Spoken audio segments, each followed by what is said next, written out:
जय हिंद दोस्तों, आपके अपने चैनल निगम स्टडी पॉइंट में आप सभी का स्वागत है।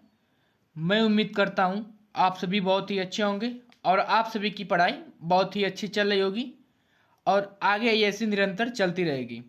तो आज की इस खास वीडियो में हम बात करेंगे देश की राजधानी दिल्ली पुलिस, जो कि दिल्ली पुलिस से संबंधित आज का हमारा प्रैक्टिस सेट 47 है, जो कि हमारे एग्जाम में बहुत ही महत्वपूर्ण भूमिका निभाएगी। तो आइए चलते हैं बिना समय गंवाए हुए अपने पहले प्रश्न की तरफ। तो आज का हमारा पहला प्रश्न है, निम्नलिखित में से ढिमसा लोक नृत्य किस राज्य में मनाया जाता है?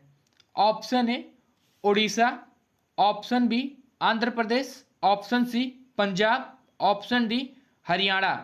तो हमारा आंसर होगा option number B Andhra Pradesh. ठीक है, ढिमसा लोक नृत्य आंध्र प्रदेश में मनाया जाता है। और कौन कौन से आंध्र प्रदेश में मनाए जाने वाले लोक नृत्य, जैसे कि आंध्र प्रदेश में कौन कौन से हैं? वीर नाट्यम लोक नृत्य, वीर नाट्यम लोक नृत्य, अगला गोबी लोक नृत्य, अगला लंबाड़ी लोक नृत्य, अगला दप्पू लोक नृत्य, अगला बोनालू लोक नृत्य और अगला हमारा बिछुआ लोक नृत्य। ठीक है, ये हमारे कुछ महत्वपूर्ण लोक नृत्य हैं जो कि हमारे आंध्र प्रदेश में मनाया जाता है। अगर आपसे पूछा जाए वीर नाट्यम किसके मंदिर में मनाया जाता है, तो यह शिव मंदिर में यह प्रस्तुत किया जाता है। ठीक है, शिव मंदिर में यह प्रस्तुत किया जाता है। कौन सा नृत्य? वीर नाट्यम लोक नृत्य। ओके।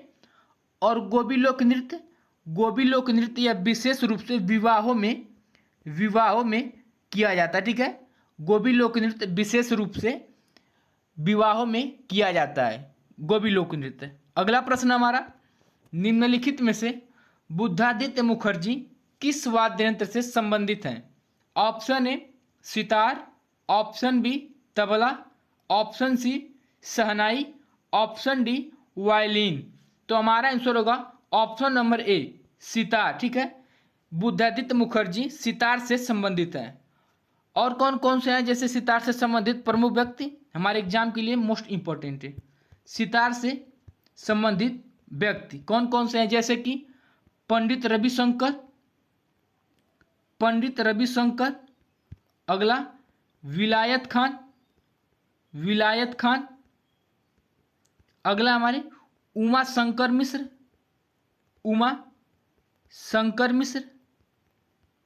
अगला हमारा निखिल सिंह, अगला नाम शाहिद परवेज और अगले हमारे राजीव जनार्दन। ठीक है, राजीव जनार्दन। ये हमारे कुछ महत्वपूर्ण नाम थे जो कि हमारे सितारवाद से संबंधित है। अगला प्रश्न है हमारा, निम्नलिखित में से एलोरा की गुफा को यूनेस्को ने अपनी सूची में किस वर्ष शामिल किया? Option A 1983, option B 1981, option C 1985 और ऑप्शन डी 1980। तो हमारा आंसर होगा ऑप्शन नंबर ए 1983 में। ठीक है, एलोरा की गुफा को यूनेस्को ने अपनी सूची में 1983 में शामिल किया। अगर आपसे पूछा जाए एलोरा की गुफा किस राज्य में स्थित है, तो महाराष्ट्र में। ठीक है, महाराष्ट्र में स्थित है। 1983 में और कौन कौन से शामिल किए गए थे यूनेस्को में, तो आपसे पूछा जाएगा आगरा का किला। ठीक है, आगरा का किला 1983 में शामिल हुआ यूनेस्को में। अगला हमारा अजंता की गुफाएं भी 1983 में शामिल हुआ। और ताजमहल, ठीक है, ताजमहल ये भी 1983 में शामिल हुआ। अगर आपसे पूछा जाए आगरा का किला कहाँ स्थित है, तो उत्तर प्रदेश में। ओके, अजंता की गुफाएं कहाँ पर स्थित है? महाराष्ट्र में। और अगला हमारा ताजमहल कहाँ स्थित है, तो ये भी हमारे उत्तर प्रदेश में है। ओके, अगला प्रश्न हमारा, निम्नलिखित में से नीलकंठ महादेवी मंदिर किस राज्य में स्थित है? Option A Uttarakhand, option B Himachal Pradesh, option C Jammu Kashmir, option D Rajasthan.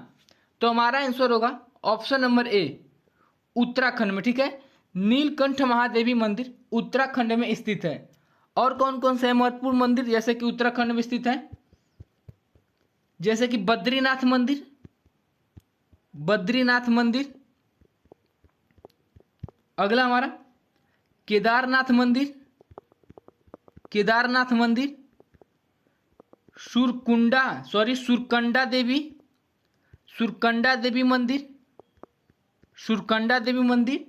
और अगला हमारा नीलकंठ महादेवी मंदिर। ओके, अगला हमारा कुछ महत्वपूर्ण मंदिर है जैसे कि ज्वालामुखी मंदिर, ज्वालामुखी मंदिर। अगला हडिम्बा, हडिम्बा देवी मंदिर कहाँ पर है, तो हिमाचल प्रदेश में, ठीक है।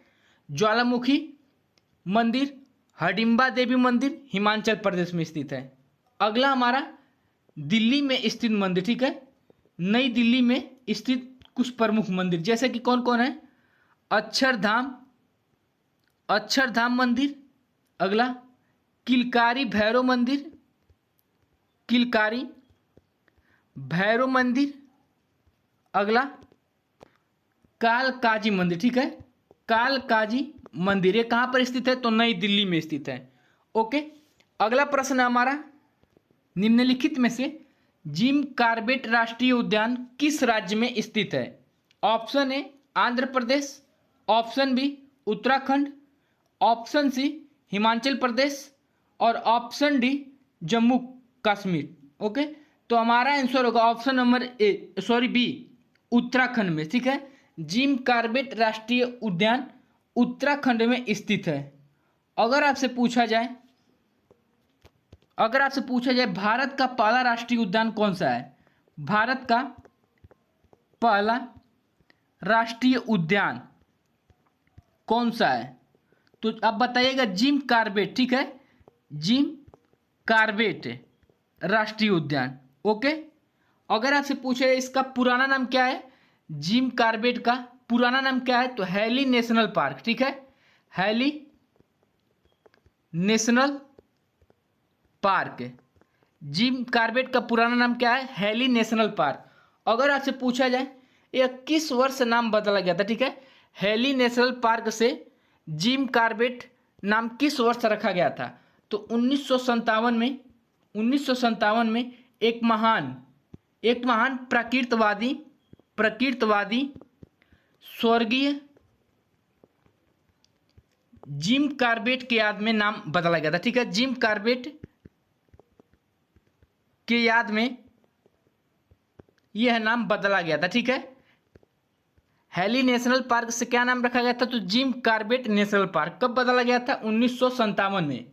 अगर आपसे यह पूछा जाए कि इसकी स्थापना किस वर्ष किया गया था, जिम कॉर्बेट नेशनल उद्यान की स्थापना किस वर्ष किया गया था, तो बताएगा 1936 में, ठीक है, 1936 में। कहाँ पे, उत्तराखंड में। अगर आपसे पूछा जाए इस राष्ट्रीय उद्यान से कौन सी दो प्रमुख नदियां बहती हैं, तो एक है रामगंगा और सोना नदी, ठीक है, सोना नदी। इस राष्ट्रीय उद्यान से दो प्रमुख नदियां बहती हैं, कौन कौन, रामगंगा और सोना नदी। अगर आपसे पूछा जाए सबसे अधिक किस राज्य में राष्ट्रीय उद्यान है, ठीक है, सबसे अधिक किस राज्य में राष्ट्रीय उद्यान स्थित है, तो आप बताइएगा मध्य प्रदेश। कुल कितने हैं, 12 है, जो कि इनमें से 6 को टाइगर रिजर्व घोषित कर दिया गया, ठीक है, 6 को टाइगर रिजर्व घोषित कर दिया गया, ठीक है। अगला प्रश्न हमारा, निम्नलिखित में से 15 जनवरी को कौन सा दिवस मनाया जाता है। ऑप्शन ए राष्ट्रीय पर्यटन दिवस, ऑप्शन बी राष्ट्रीय स्टार्टअप दिवस, ऑप्शन सी भारतीय थल सेना दिवस, ऑप्शन डी पराक्रम दिवस, ठीक है, पराक्रम दिवस।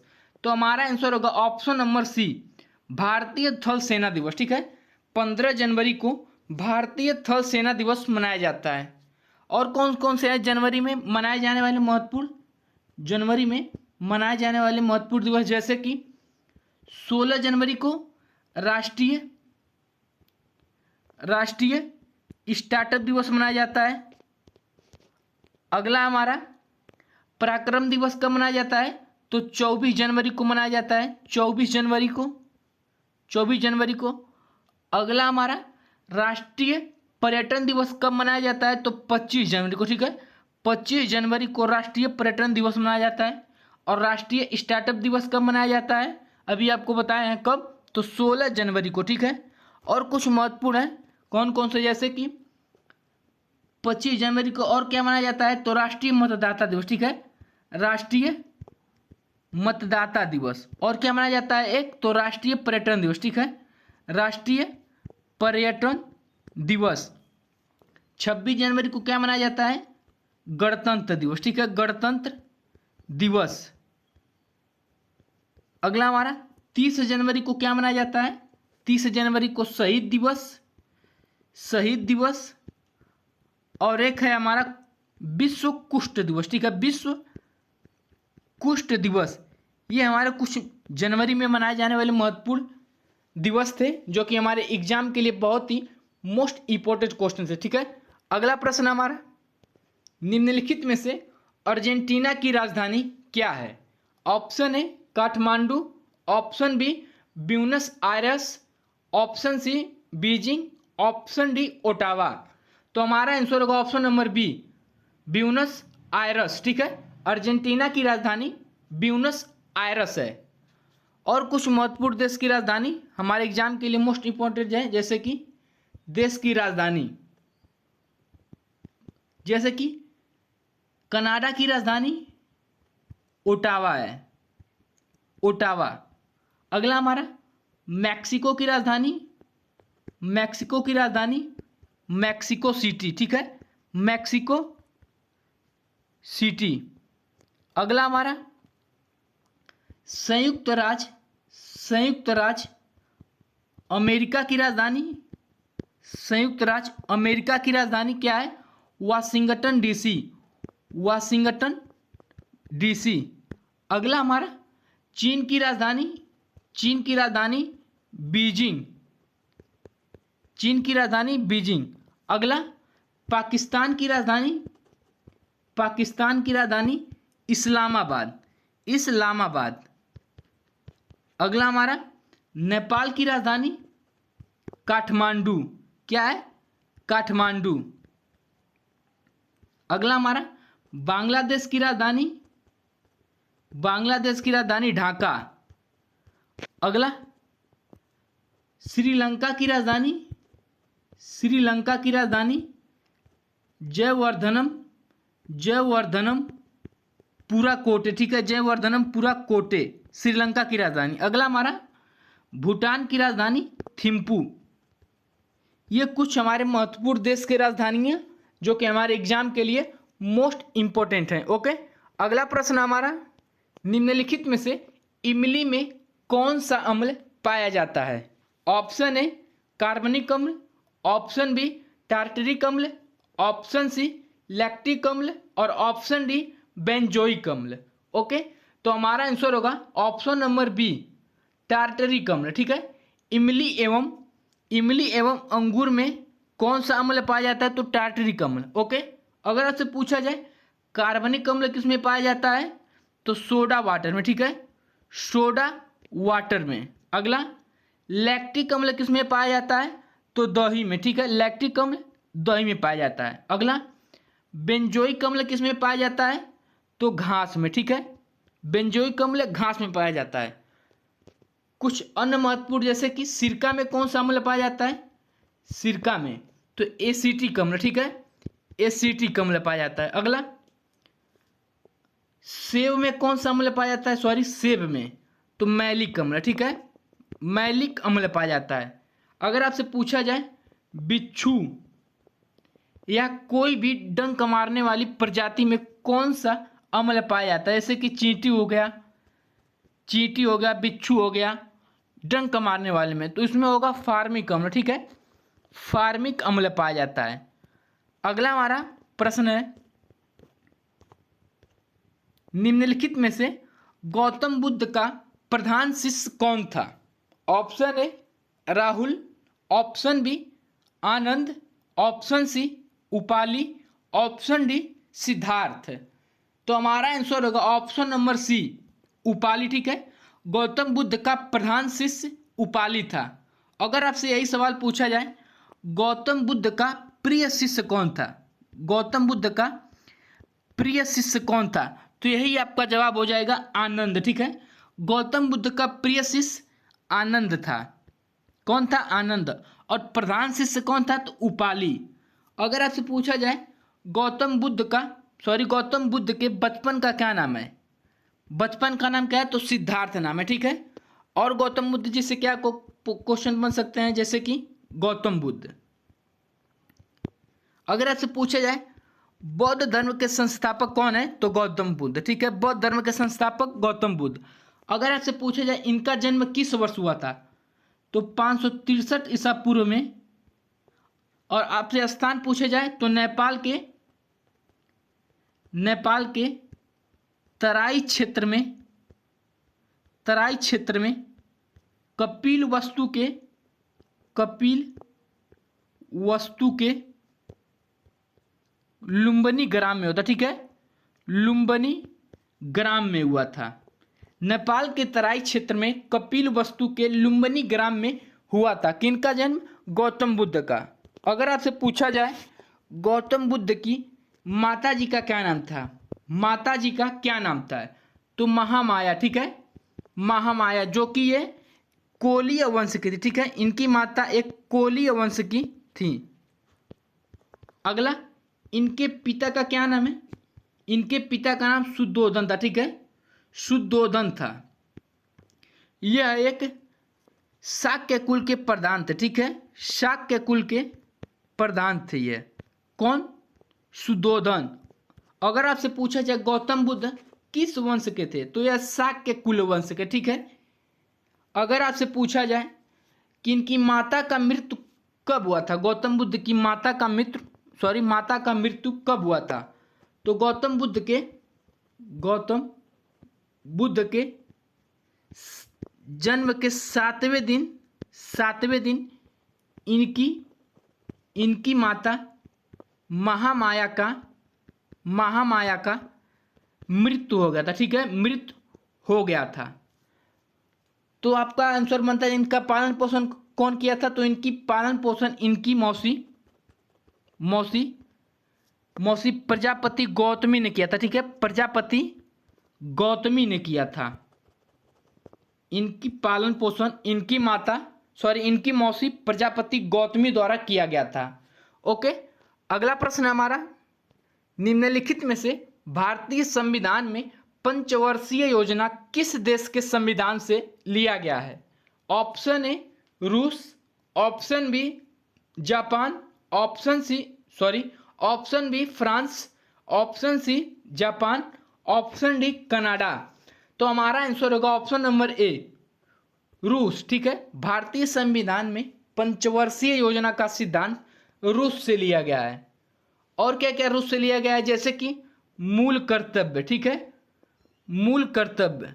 अगर आपसे पूछा जाए मूल कर्तव्य कब जोड़ा गया था अपने संविधान में, भारतीय संविधान में, वही तो 42वां संविधान संशोधन 1976 में जोड़ा गया था। ठीक है, मूल कर्तव्य को। अगला प्रश्न आपसे बनता है, जैसे कि विधि द्वारा स्थापित प्रक्रिया किस देश के संविधान से लिया गया है? विधि द्वारा स्थापित प्रक्रिया किस देश के संविधान से लिया गया है? तो जापान से। ठीक है, जापान से लिया गया है। अगला हमारा फ्रांस के संविधान से क्या क्या लिया गया है, जैसे कि गणतंत्र व्यवस्था। अगला हमारा स्वतंत्रता, समानता व बंधुत्व का सिद्धांत। ठीक है, बंधुत्व का सिद्धांत कहां से लिया गया है? तो फ्रांस से। अगला प्रश्न हमारा, निम्नलिखित में से चीन भारत के कुल कितने राज्यों के साथ अपनी सीमा साझा करता है? Option A 6, option B 5, option C 4, option D 2। तो हमारा आंसर होगा ऑप्शन नंबर बी 5। ओके, चीन भारत के कुल 5 राज्यों के साथ सीमा साझा करता है। कौन कौन से वो भी हैं? 5 कौन कौन से हैं? 4 राज्य हैं और एक केंद्र शासित प्रदेश है, ठीक है, तब जाके कुल 5 हुए हैं। वो कौन कौन से हैं? जैसे कि अरुणाचल प्रदेश, उत्तराखंड, सिक्किम, अगला हिमाचल प्रदेश, और अगला है हमारा लद्दाख, जो कि यह एक यूनियन टेरिटरी है। कौन? लद्दाख। अगर आपसे यह पूछा जाए कि कुल कितने किलोमीटर के ये लोग अपनी सीमा साझा करते हैं, तो अरुणाचल प्रदेश 1080 किलोमीटर, उत्तराखंड 350 किलोमीटर, सिक्किम आपका 220 किलोमीटर, और हिमाचल प्रदेश आपका 200 किलोमीटर, और लद्दाख आपका 1597 किलोमीटर, ठीक है। अगर आपसे यही सवाल पूछा जाए, चीन भारत के कुल कितने किलोमीटर भारत के साथ अपना सीमा साझा करता है? चीन भारत के साथ कुल कितनी लंबी सीमा साझा करता है, ठीक है, कुल कितने किलोमीटर सीमा साझा करता है, तो यही आपका जवाब हो जाएगा 3488 किलोमीटर, ठीक है। चीन भारत के कुल 3488 किलोमीटर की सीमा साझा करता है। ओके, चीन से संबंधित और क्या क्या प्रश्न बन सकते हैं? जैसे कि चीन की राजधानी अभी आपको बताई दी है, क्या है? बीजिंग। चीन की राजधानी बीजिंग है। अगला आपका पूछा जाए, चीन की मुद्रा क्या है? चीन की मुद्रा युआन है, ठीक है, युआन या रेनबिमी, ठीक है, रेनबिम्बी, ठीक है, रेनमिनबी। चीन की मुद्रा रेनमिनबी है और या युआन है। चीन की राजभाषा क्या है? चीन की राजभाषा क्या है? तो मंडारिन है, ठीक है, मंडारिन है। अगला प्रश्न आपसे बनता है, चीन का राष्ट्रीय खेल क्या है? चीन का राष्ट्रीय खेल क्या है? तो आप बताइएगा, टेबल टेनिस, ठीक है, टेबल टेनिस। राष्ट्रीय खेल क्या है? Table tennis. चीन का राष्ट्रीय पशु क्या है? चीन का राष्ट्रीय पशु क्या है? तो विशालकाय पांडा, ठीक है, विशालकाय पांडा है। अगला प्रश्न आपसे बनता है, चीन का राष्ट्रीय पुष्प क्या है? चीन का राष्ट्रीय पुष्प क्या है? तो पियोनी है, ठीक है, पियोनी। ये कुछ हमारे महत्वपूर्ण चीन से संबंधित प्रश्न थे। अगला प्रश्न हमारा, निम्नलिखित में से ओडिसी शास्त्रीय नृत्य को अंतर्राष्ट्रीय पहचान किसके द्वारा दिलाया गया है? ऑप्शन ए सोनल मान Singh, option B Guru Kelucharan Mohapatra, option C Aruna Mohanty, option D Madhavi Mudgal. तो हमारा आंसर होगा option number B, Guru Kelucharan Mahapatra, ठीक है।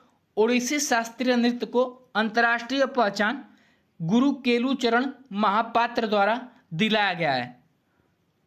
ये चारों ओडिसी शास्त्रीय नृत्य से संबंधित है, ठीक है, ओडिसी शास्त्रीय नृत्य से संबंधित है। कौन कौन? सोनल मान सिंह, गुरु केलुचरण महापात्र, अरुणा मोहंती, माधवी मुग्दल, और कुछ महत्वपूर्ण नाम है जैसे कि कुमकुम मोहंती, अगला रघुनाथ दत्त,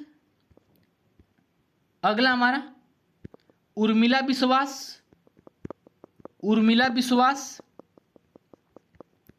अगला सुजाता महापात्र, अगला नाम है हमारा इलियाना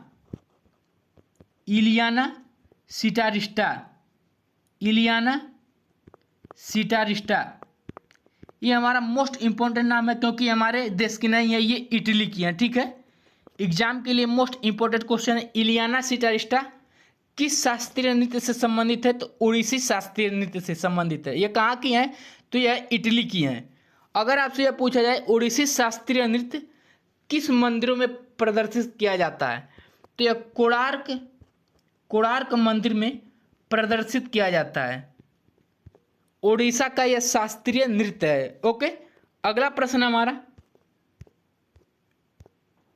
निम्नलिखित में से गरसोप्पा जलप्रपात किस राज्य में स्थित है? Option A Andhra Pradesh, option B Tamil Nadu, option C Karnataka, option D Kerala. तो हमारा आंसर होगा ऑप्शन नंबर सी, कर्नाटक।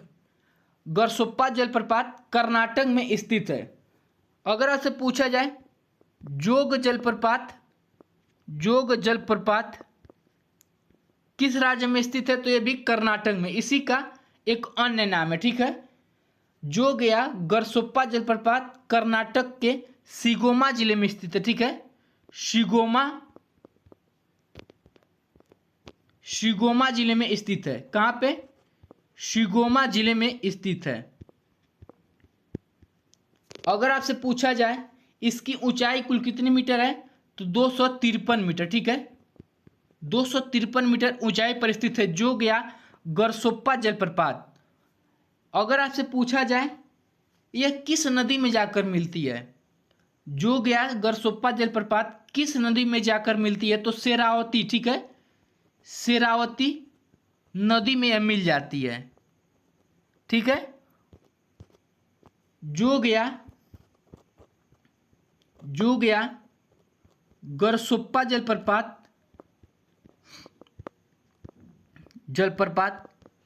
कुल कितने धाराओं का समूह है? ठीक है, मोस्ट इंपोर्टेंट क्वेश्चन, कुल कितने धाराओं का समूह है? तो यह कुल 4 धाराओं की समूह है। ठीक है, जोग या गरसोप्पा जलप्रपात कुल 4 धाराओं का एक समूह है। ठीक है, तो धाराओं के नाम भी हैं। ठीक है, उन धाराओं के नाम भी है, कौन कौन से, जैसे कि पहला है राजा, दूसरा रोरर, तीसरा है आपका राकेट, और चौथा नाम क्या है, दाम बलाचे। ठीक है, दाम बलाचे। यह कुल 4 मुख्य धाराओं से मिलकर बनता है जोग या गरसोप्पा जलप्रपात। ठीक है, इसी जलप्रपात पे महात्मा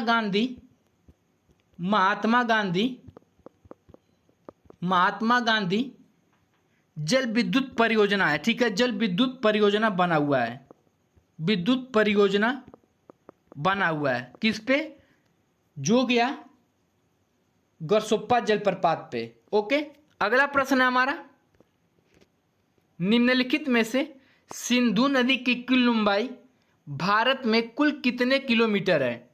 option A 1370 kilometre, option B 1050 kilometre, option C 1248 kilometre, option D 1114 kilometre. ठीक है, सिंधु नदी की कुल लंबाई भारत में कुल कितने किलोमीटर है? तो हमारा आंसर होगा ऑप्शन नंबर डी, 1114 किलोमीटर। ठीक है, सिंधु नदी की भारत में कुल लंबाई 1114 किलोमीटर है। ओके, अगर आपसे पूछा जाए कुल लंबाई इसकी कुल कितने मीटर है, कुल लंबाई सिंधु नदी की, तो 2880 किलोमीटर। ठीक है, 2880 किलोमीटर।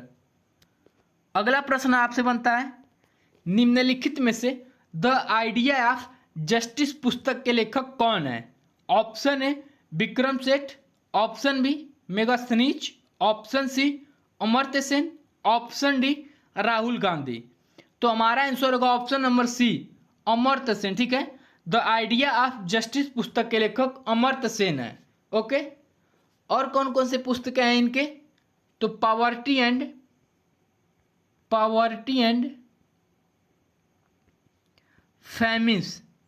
फैमिन्स। ठीक है, पॉवर्टी एंड फैमिन्स पुस्तक किसकी लेखक है, तो अमर्त्य सेन। अगला डेवलपमेंट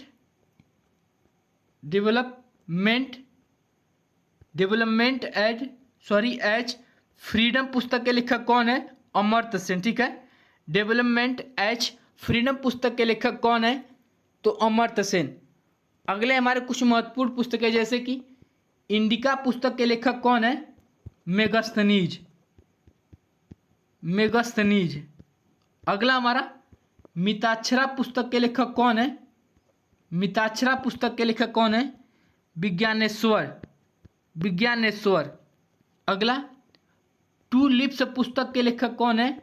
टू लिप्स पुस्तक के लेखक कौन है? तो विक्रम सेठ है, विक्रम सेठ।